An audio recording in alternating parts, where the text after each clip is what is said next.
बागानपारायाव दिनै सानसेनि हाबाफारिजों खुंफुंदों बिहु फोरबो। बे फोरबोनि लोब्बाय दिनै फुंनि समनिफ्रायनो गुबुन गुबुन हाबाफारिफ्रा फारियै खुंफुंजायो। दिनैनि बे बिहु फोरबोनि हाबाफारिखौ बेखेवदों गागि फावखुंग्रि आशा बरदलैया। बे हाबाफारियाव बाहागो लायो आसाम आयेनाफोरनि गाहाय बुंथिगिरि बिश्वजित दैमारिया।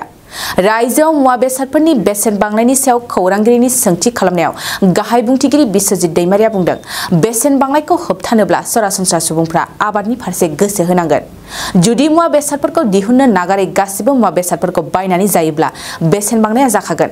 फारसेथिं कर्नाटक विधानसभा बिसायख'थिनि सोमोन्दोआव खौरां फसंथानफोरा एग्जिट पोल फोसावनायनि सायाव बाथ्रा बुंनायनिफ्राय जानगाराव थायो। আজি বাগানপাৰাত এটা মানে বিহু উৎসৱ পালন কৰিছে। ইয়াৰ সকলোৱে মিলি ফালে সেইটো আমাৰ জাতীয় উৎসৱ।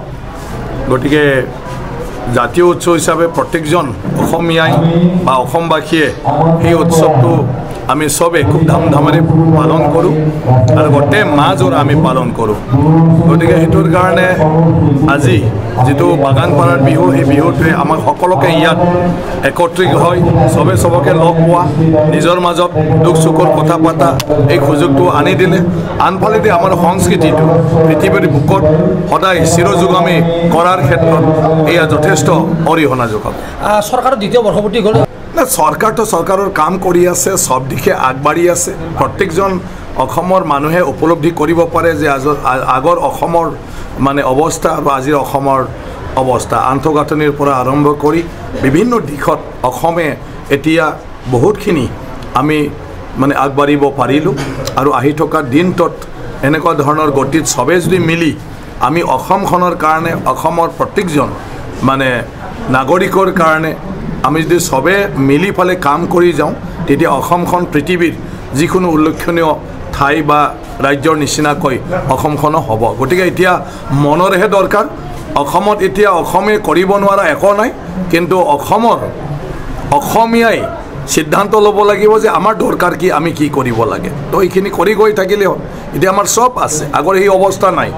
এতিয়া আমাৰ মানে সব কৰিব পৰা ক্ষমতা আছে, কিন্তু আমি কৰিম কি এইটো সবে ভাবক। প্ৰত্যেকটা জায়গাত নিজা নিজা এটা পৰিকল্পনা লওক। এই জায়গাৰ সমস্যাবিলাক কি, সমাধানৰ মানে কি ধৰণৰ ব্যৱস্থা ল'বলগীয়া আছে, আৰু সেইটোৰ কাৰণে ইয়াৰ আধাৰত যি আঁচনিবোৰ ল'ব লাগে সেই আঁচনিবোৰ মানে তৈয়াৰ কৰিলে মই ভাবোঁ চৰকাৰৰ তৰফৰ পৰা প্ৰত্যেকটা বিভাগে সবে প্ৰপ'জাল কৰে, গাইড কৰে, আমাৰ অসমখনৰ প্ৰত্যেকটা সমস্যাই সমাধান হৈ যাব। স্যাৰ গুৱাহাটী বিষয় কথা সব বস্তুটো সকলৰ লগত সম্পৰ্ক নাই। যে পৃথিৱীত তেনেকুৱাই আৰু সবৰে চিন্তা চৰ্চাবিলাক একে নহয়। তো তেনেকুৱা ধৰণৰ ঘটনা ঘটি থাকে। তো আজি তেওঁলোকৰো তেনেকুৱা ধৰণৰ, গতিকে সেইটো তেওঁলোকৰ এটা ব্যক্তিগত মানে কথা। আৰু সেইটোৰ ওপৰত এতিয়া যিহেতু তদন্ত চলি আছে, নিশ্চয়কৈ মানে এই বিষয়ত এদিন সবে জানিব পাৰিব যে কি ধৰণৰ মানে সেইবোৰ মানে হৈ আহিছিলে বা কেনেকুৱা ধৰণৰ, সেইটো পিছত এতিয়া গম পোৱা যাব। ফুলটো গোটেই আপোনালোকে জানিব, সংবাদ মাধ্যমবিলাকে কি কৰি থাকিব। গতিকে নিৰ্বাচন হৈ গ'ল, গতিকে নিৰ্বাচন হৈ যোৱাৰ পিছত এনেতো এতিয়া ভোটটো জমা হ'লে ৰাইজে যাক দিছে, কাউণ্টিঙৰ দিনা ওলাবই। তথাপিও সাংবাদিকসকলে কি কৰিব। গতিকে য'ত যি দেখিছে সেইবিলাক লৈ পেলাই নিজৰ নিজৰ এছেছমেণ্ট দিছে, সেইটো নেচাৰেল। আনফালেদি মই এতিয়া স্পীকাৰ হৈ আছোঁ, গতিকে ৰাজনৈতিকভাৱে যিকোনো চৰ্চাত মই যাব নোৱাৰোঁ, আৰু ৰাজনৈতিকভাৱে কাৰো লগত মানে দৈনন্দিন কি হৈ আছে সেইটোও মই খবৰ ল'ব নোৱাৰোঁ। গতিকে সেইকাৰণে ৰাজনীতিৰ কথাটো মই নাজানো, কিন্তু এক্সিট পল দিয়া, কিবা দিয়া, সেইবোৰ গোটেইটো চলে আজিকালিৰ দিনটোত। যিহেতু আমাৰ সংবাদ মাধ্যম আছে, সক্ৰিয় সংবাদকৰ্মী আছে, ইলেক্ট্ৰনিক মাধ্যম আছে, গতিকে সেইবোৰ মানে এটা সংস্কৃতি হৈ গ'ল। নিৰ্বাচন হ'লে ৰাজনৈতিক দলবিলাকে লাগি যাব, ৰাজনৈতিক দলৰ লগত পিছে পিছে ৰাইজেও ওলাব। ইয়াৰ পিছত নিৰ্বাচন হ'ব, নিৰ্বাচন হোৱাৰ পিছত এক্সিট পল দিব, ইয়াৰ পিছত কাউণ্টিং আৰম্ভ হ'ব। কাউণ্টিঙৰতো আচল বস্তুটো ওলাই যাব সব। গতিকে সেই দিনলৈকে এনে কি কৰি থাকিব সবে। ডেফিনেটলি এইটো বিশ্বাস যদিহে প্ৰত্যেকটা যিবিলাকে এক্সিট পল দিছে তেওঁলোকৰ মানে ব্যক্তিসকলে যদি কেন্দ্ৰ মানুহৰ লগত কথা পাতিছিলে ডেফিনেটলি এটা অনুমানটো কৰিব পাৰে এতিয়া সঁচাকৈ তেনেকুৱা ধৰণৰ গ্ৰাউণ্ড লেভেলত এক্সিট পল না বোলে এনে দিব লগাৰ কাৰণে কাকবা ভাল পায় কাকবা বেয়া পায় কৰা এক্সিট পল গতিকে এতিয়া অসমত যদি এক্সিট পল হ'ব লাগে সেইটো আপোনালোকৰ ওপৰত নিৰ্ভৰ হ'ব এতিয়া বাগানপাৰা চেণ্টাৰত আপোনালোকে যি দিব সেইটোৱেই সঁচা হ'ব এতিয়া আপুনি সঁচাকৈ মানুহবিলাকক চবকে সুধি মিলি এটা এছেছমেণ্ট কৰিছে না বোলে দিব লগাৰ কাৰণে কোনোবা এজনৰ কথা মতে আপুনি কাৰোবাৰ তাত মাছে মাংসই খাই ফালে সি ভাল পাওক বুলি সেইটো এক্সিম্পল দিছে গতিকে ডিপেণ্ড কৰিব ব্যক্তিৰ ওপৰত যিজন মানে আমাৰ মানে বিভিন্ন চেনেলৰ যিসকল সংবাদকৰ্মী এই সংবাদকৰ্মীয়ে কিমান সি ৰাইজৰ লগত এটা মানে সংযোগটো ৰাখি ফালে সেই এক্সিম্পলটো দিছে গতিকে মানে ইয়াত মানে সঁচা মিছাৰ কোনো কথা নাই গতিকে যি আমাৰ সংবাদ মাধ্যম তেওঁলোকেও কি ধৰণৰ ব্যক্তিৰ ওপৰত নিৰ্ভৰ কৰিছে সেইটো চব নিৰ্ভৰ কিন্তু সি আমাৰ এটা পাৰ্ট আজিকালি মানে এইটো চলি থাকিব নহ'লে সংবাদ মাধ্যম কেনেকৈ জীয়াই থাকিব গতিকে চলি থাকিবলৈ তাকে লৈ অসমতো আলোচনা হৈ থাকিব লাগে অসমৰ মানুহ বেকাৰ হৈ যাব নহ'লে কোনোবাতো টিভি বা যদিও কৰ্ণাটকত আৰু সাংবাদিকসকলেও ৰিপৰ্ট মানে দি থাকিব লাগিব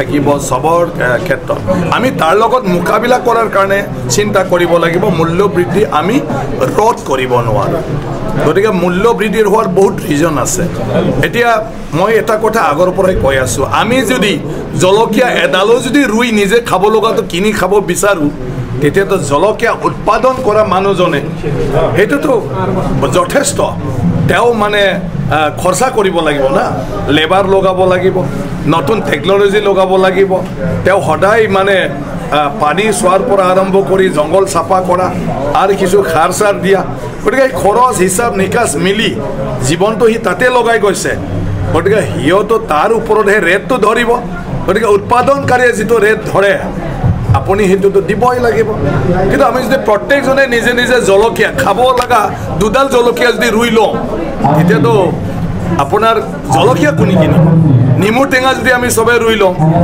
কোনে কিনিব খাব লগা চব্জিখিনি যদি আমি লগাই লওঁ কোনে মানে কিবা কৰিব খাব লগা মুৰ্গীখিনি যে নিজে আমি পোহোঁ আগৰ নিচিনা তো তেতিয়াইতো বজাৰ নৰ্মেলি চলি থাকিব এতিয়া এজন মানুহ ক'ৰবাৰ পৰা আনিব তাৰ ট্ৰেন্সপৰ্টেশ্যন খৰচ আছে সেই তাৰ কাৰণে মানুহ নিয়োগ কৰিব তাক চেলাৰী দিব লাগিব এইবোৰ গোটেই ধৰি পালিতো দাম হ'ব আজি তেল আমাৰ অসমত এতিয়া তেল নাই ক্ৰুড অইল নাই বাহিৰৰ পৰা তেল আহিছে ট্ৰেন্সপৰ্টেশ্যন কষ্ট ইয়াৰ ভেলু গতিকে তেনেকুৱা ধৰণৰ মূল্যবিলাক আনৰ ওপৰত নিৰ্ভৰ হৈছে আমাৰ ওপৰত নিৰ্ভৰ নহয় এতিয়া চাকৰিয়ালে দৰমহা বঢ়াই লৈছে গতিকে চাকৰিয়ালে যদি দৰমহা বঢ়াই লৈছে কিহৰ কাৰণে বাঢ়িছে মূল্য দাম বাঢ়িছে আৰু সেইটোৰ কাৰণে দাম বঢ়াইছে সাংবাদিকসকলৰ এতিয়া দাম বঢ়াই ল'ব লাগে যদিহে আপোনালোকৰ দিগদাৰ পাই আছে আপোনালোকে মালিকখিনিক কওক যে দৰমহাটো বঢ়াই দিয়ক নহ'লে বজাৰৰ মূল্য বৃদ্ধি হৈছে সাংবাদিকসকল কেনেকৈ জীয়াই থাকিব খেতিয়কবিলাকে নিজৰ কষ্টৰ কাৰণে দাম বঢ়াই দিছে জিকাৰ দাম পটলৰ দাম জলকীয়াৰ দাম এতিয়া সেইটো খাব লাগিলে সাংবাদিকৰ দাম বঢ়াব লাগিব এডভাৰটাইজমেণ্টৰ দাম বাঢ়িছে নাই মালিকক সোধক যদি এডভাৰটাইজমেণ্টৰ দাম বাঢ়িছে সাংবাদিকৰ দৰমহা বেছি দিব পাৰে আপোনালোকেও কৰক এতিয়া চৰকাৰ কৰণীয়টো মিলাই লৈ যাব লাগিব অত্যন্ত আৱশ্যকীয় বস্তুবিলাক যাহাতে কোনো মানুহে অভাৱত ভুগিব নালাগে সেইটো চৰকাৰে চাব তাত যদি যথেষ্ট মূল্যও আছে চৰকাৰে সেইটো ছাবচিডি দি পালে সেইটো সাধাৰণ মানুহক কম দামত দিয়াব লাগিব नैरोजा नैजिथाम नैजिब्रै सोलोंथाइ बोसोरनि थाखाय क'क्राझारनि दतमायाव थानाय सेन्ट फ्रान्सिस जेभियार एचएस स्कुला नोंथांमोननो लानानै फैदों गोदान मुं थिसननाय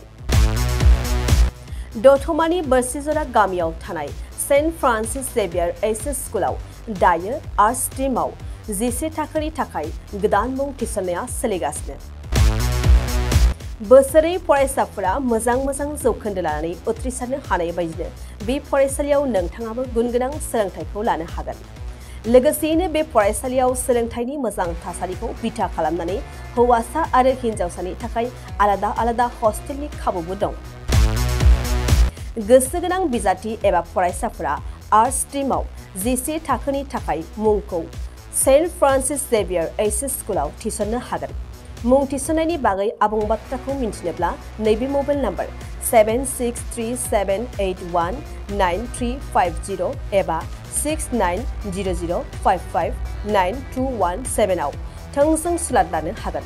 थामहिनबा सेन्ट फ्रान्सिस जेवियर एचएस स्कुलाव थांनानैबो नोंथाङा सुलाद लाहैनो हागोन।